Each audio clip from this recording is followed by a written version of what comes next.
Next gen நேர்களே அனைவருக்கும் வணக்கம். நான் உங்கள் ஸ்ரீ சுபம் விஜயகுமார். நல்ல காலம் எப்பொழுது பிறக்கும், விடியல் எங்கே இருக்கின்றன, உலகில் பல மாறுதல் எப்பொழுது நடக்கும் என இயங்கிட்டிருக்கும் எண்ணற்ற நேர்களே, உங்களுக்கு விடியல் காத்திருக்கின்றன. வளமான வாழ்வு இதோ வந்துவிட்டன. ஆவணி மாத தொடக்கமே உங்கள் வாழ்வின் புது தொடக்கமாக இருக்க போகிறது, மாற்று கருத்தில்லை. எப்போவுமே ஒரு மனத்தில் பார்த்தீங்கன்னா எண்ணிய எண்ணங்கள் நிறைவேறுவதற்கு ஒரு கிழமை வேணும், ஒரு நாள் நட்சத்திரம் வேணும். அது இந்த மாதமாகவே அமைஞ்சிருக்குது. இது இறைவனுக்கு உண்டான மாட்டம் இல்லை, இறைவனை நோக்கி இருக்கிற நமக்கும் ஒரு வலிமை கொடுக்கின்ற மாதமாக இருக்கின்றன. முதல்ல சார் கஷ்டங்கள் விலகணுங்க, அதுக்குண்டான மாதம். பொருளாதார ரீதியாக உயர்வு வரும். நானும் காப்பீடு நிலமாவது எனக்கு வாங்கணுங்க, சொத்து சுகம் வாங்கக்கூடாதா, கௌரவம் வேணும், அந்தஸ்து வேணும், பொருளாதார விருத்தி வேணும், ஃபஸ்ட்டு ரெஸ்பெக்ட் வேணும். இது அத்தனையும் எதிர்பார்த்துட்டு இருக்கிற நபர்களுக்கு உண்டு. அதாவது ஒரு சில சின்ன சின்ன வருத்தங்கள் இருந்தால் பரவாயில்ல, வாழ்க்கையே வருத்தமாக இருக்குது அப்படின்னு இருக்கவங்களுக்கு கூட விடிவுகாலம் கொடுக்கக்கூடியது.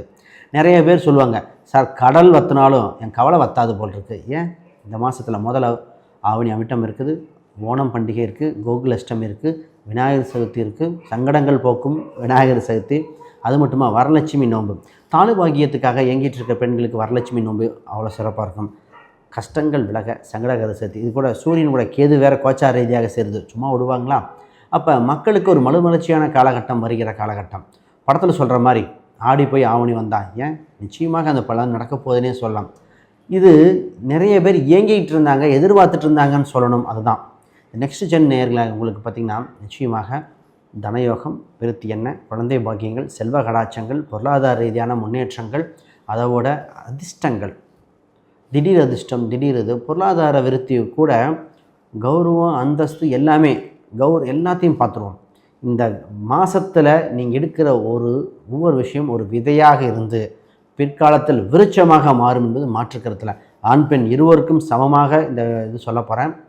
வெற்றி உங்கள் கதவை தொட்டும் நீங்கள் தைரியமாக தொடர்ந்து பயணிக்கக்கூடிய காலகட்டம் வந்துவிட்டன. மிதுன ராசி அன்பர்கள், வாய்ப்புகள் எப்பொழுது பிறக்கும், வசந்த காலம் எப்பொழுது மலரும், இறைவன் கண்ணை திறப்பானா, என் வாழ்க்கையில் வெளிச்சம் வருமா, அதிர்ஷ்ட கதவு திறக்குமா, இந்த கேள்விக்கு இந்த மாதத்தில் விடையாக இருக்கிறது. மிதுனம் அறிவாளியான ராசி, விகடயோகம் உண்டு, பேச்சு திறமை உண்டு, பல பேர்த்துக்கு அறிவு சொல்கிறோம் நாங்கள், ஆனால் எங்கள் விஷயத்தை குழப்பிக்கிறோம். இதான் இந்த ராசியோட இது. சார் நாங்கள் சொல்கிற கருத்துக்கள் பார்த்திங்கன்னா செஞ்சு இம்ப்ளிமெண்ட் பண்ணுறவங்க ஜெயிச்சுக்கிட்டே இருக்காங்க, நாங்கள் வேலை செஞ்சு செய்கிற இடத்துல எங்கள் ஓனர் ஜெயிக்கிறாரு, ஆனால் நாங்கள் மாட்டிக்கிறோம். இதே இது ஓனராக இருக்கிறவங்க, நான் அவ்வளோ சொல்கிறேன், என்னோடய வேலைக்கு லேபரு எல்லோரும் நல்லா இருக்காங்க, எனக்கு மட்டும் கஷ்டம் வந்து மாட்டுது. ஏன்? இந்த ராசிக்கு அதுக்குண்டான விடை தெரிகிற மாதம் இங்கே தாங்க. சொல்லவும் வேணும், இந்த ராசியை பற்றி தெளிவாக பார்த்துருவோம். மிதுனம்ங்கிறது சாதாரண விஷயம் இல்லை, எந்த ஒரு விஷயத்தையும் புரிந்து கொள்ளும் தன்மை உடையது. விகட யோகம் மட்டும் இல்லை, ஸ்பான்டேனிட்டி. ரைட். முதல்ல உங்கள் ராசி இடத்துல செவ்வாய் பகவான் இருக்கார். 6க்குரிய செவ்வாய், 11க்குரிய செவ்வாய். அதிர்ஷ்டம் கதவை தட்டும் காலகட்டம் வந்துவிட்டன. முதல்ல நம்ம வேலையை பற்றி தான் பேசணும். வேலைக்கு அதிர்ஷ்ட காலகட்டம் வருது. நிறைய பேர் சொல்லுவாங்க, சார் வேலை இல்லை, வேலை போச்சு. நிறைய பேர் சொன்னா வச்சுக்கலாம், கடன் நிறையா இருக்குது, அதுக்குண்டான சம்பளம் பத்தலை, கடனுக்கு அடைச்சிட்டு கையில் மிச்சம் எங்கே சார் இருக்குது, இது மாதிரி சொன்னது பல பேர்.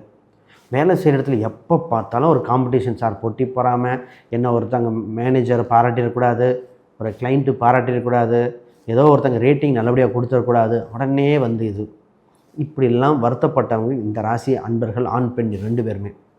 இப்போ வேலை செய்கிற இடத்துல என்ன நடங்க, உங்களுக்கு தொல்லை கொடுத்தவர்கள், எதிரியாக இருந்தவர்கள் விலகுவார்கள், இல்லோது அவங்களுக்கு வேற ஒரு ப்ராப்ளத்தினால உங்களை தொந்தரவு செய்ய மாட்டார். தக்க காலகட்டத்தில் உதவி கிடைக்குங்க.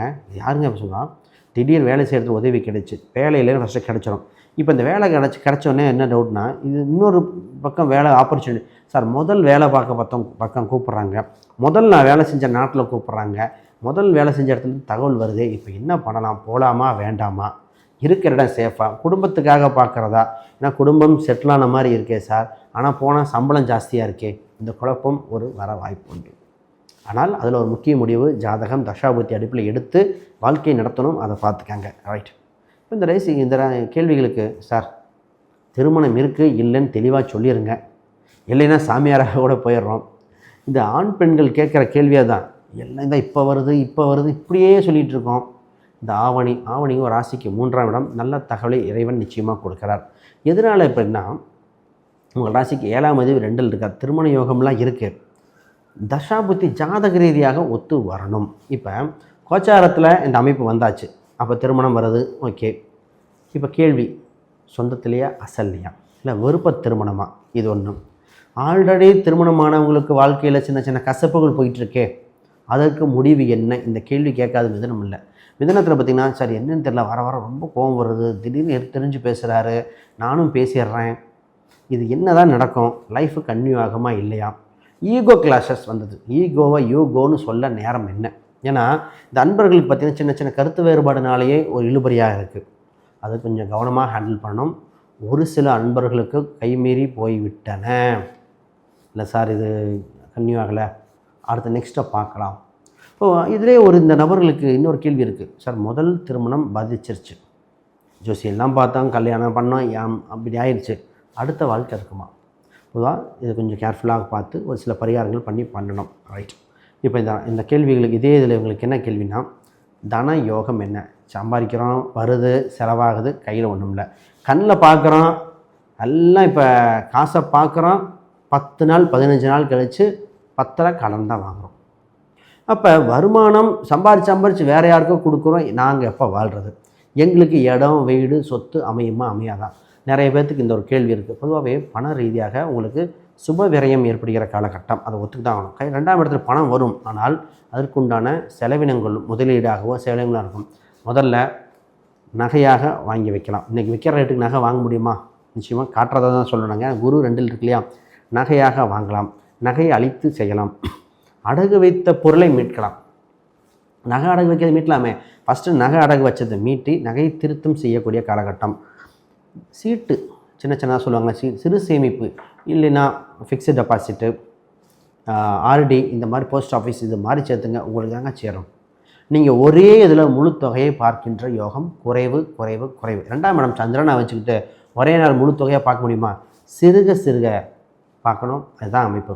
ஸோ இந்த இவங்க தலையில் இருக்கிற ஒரே கேள்வி, சொந்த வீடு எப்போ, இடம் வாங்குவது எப்போ, எங்களுக்கு கௌரவம் என்ன?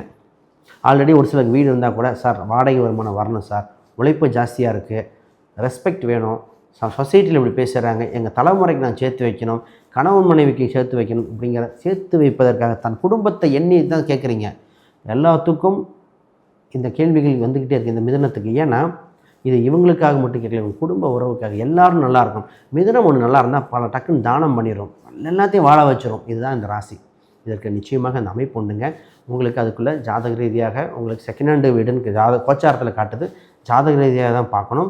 கோச்சாரத்தில் கட்டின வீடை பாருங்கள், பராமரிப்பு பண்ணி, வண்டி வாகனம் செகண்ட் ஹேண்டு வண்டி தான் காட்டுது, ஜாதக ரீதியாக பார்த்து முடிவெடுக்கணும். அடுத்து சார் ஒரு வெளிநாட்டு ஒப்பந்தங்கள் ஒன்று வருது, அதை என்ன பண்ணலாம்?